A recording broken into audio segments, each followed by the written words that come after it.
पाल वंश का शासन 750 से 850 ईस्वी था नॉर्थ इंडिया में, उत्तर भारत में, विशेषकर बंगाल, असम, बिहार, पूर्वी उत्तर प्रदेश, उड़ीसा, इसका जो भू राजनीतिक क्षेत्र था।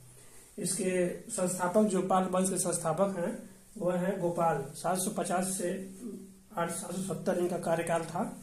20 साल तक इन्होंने शासन किया। पाल वंश की स्थापना भी इन्होंने ही की और इसमें 3 लोगों ने शासन किया जो मुख्य हैं, ताकतवर थे। पहले तो इसके संस्थापक गोपाल थे, दूसरे धर्मपाल, तीसरे देवपाल। तो गोपाल 750 से 770 ईस्वी। उसके बाद सबसे प्रसिद्ध शासक थे पाल वंश के, वे थे धर्मपाल 770 से 810 ईस्वी। धर्मपाल ने नालंदा यूनिवर्सिटी की स्थापना की थी और जो बहुत प्रसिद्ध था, और वहाँ पे तिब्बत के बहुत भिक्षु पढ़ने आते थे। विक्रमशिला यूनिवर्सिटी का, जो इस समय गंगा नदी के चारों ओर दीवालों से घिरा था, गंगा नदी पर स्थित था विक्रमशिला यूनिवर्सिटी और चारों ओर दीवार से घिरा। धर्मपाल ने अपने राज्य को नॉर्थ इंडिया में बढ़ाना चाहा, विशेषकर कन्नौज पर इन्होंने कुछ वर्ष तक शासन भी किया था और इन्होंने ललितादित्य को, जो कश्मीर के राजा थे, उनको पराजित किया धर्मपाल ने। और क्योंकि ललितादित्य चाहते थे कि हम नॉर्थ इंडिया को अपने अधिकार में लेना।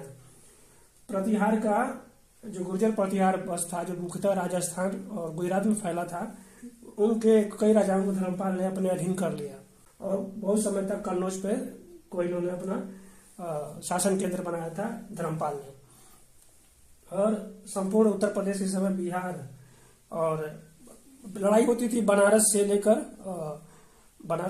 आपका पटना तक, जो इस बनारस से लेकर पटना जो है मुंगेर तक लड़ाई होती थी। इसी के लिए गुर्जर प्रतिहार में पाल वंश में लड़ाई होती थी। धर्मपाल इसमें सबसे अग्रणी थे।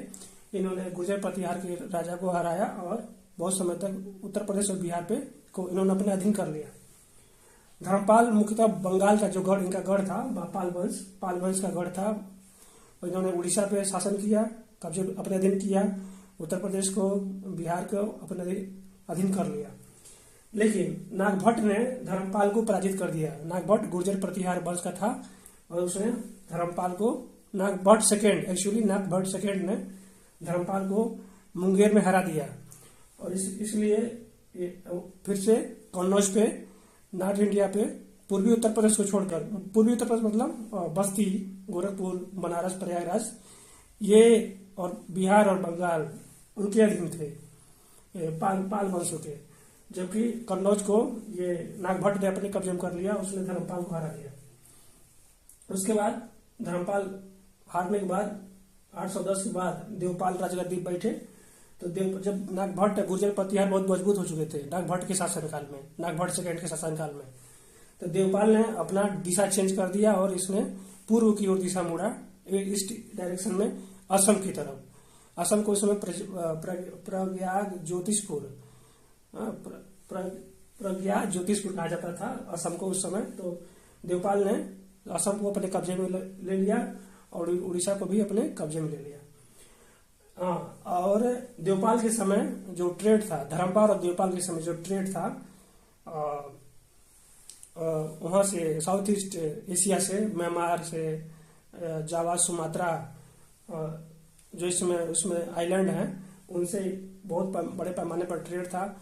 और वहाँ पर शैलेंद्र डिनास्टी थी, शैलेंद्र वंश। उन्होंने अपना दूत भेजा, एम्बेसडर भेजा धर्मपाल के दरबार में और कहा कि मैं नालंदा में एक मोनास्ट्री स्थापित करना चाहता हूँ, उसके लिए 5 गांव दान में दे दीजिए। तो धर्मपाल ने 5 गांव दान में दे दिया शैलेंद्र डिनास्टी को, और उन्होंने मोनास्ट्री बनाया वहाँ पे बौद्ध भिक्षुओं को रहने के लिए। तो इस प्रकार से बौद्ध ट्रेड जो है फला फूला साउथ ईस्ट एशिया से पाल वंश का। तो ये पाल वंश का कार्यकाल और इतिहास है।